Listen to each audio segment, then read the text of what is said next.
Dia 28 de março é um dia importante para Bonaire. Dia FFB tem seu último wedstrijd, último wega de Nation League contra Nation League para será sua a volta de level C.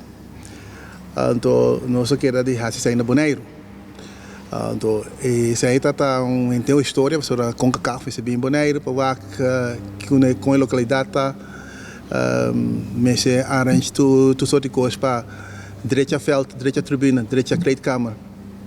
Então, se possível, também direita luz para os hungar à noite.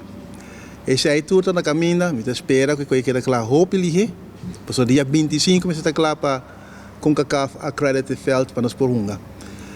Foi já walk ayer toevallig tem conversão com CONCACAF não que mira picture que com development com Costa Cana desse aí nós estamos coincidência manque que tá bem aqui para lá na mira com nós está bezig e assim também tem promessa em fevereiro não também wak também biamas com Costa Bay com trabalho também com lige se possibilidade aí para Bonaire tomar su primeiro international match na Bonaire.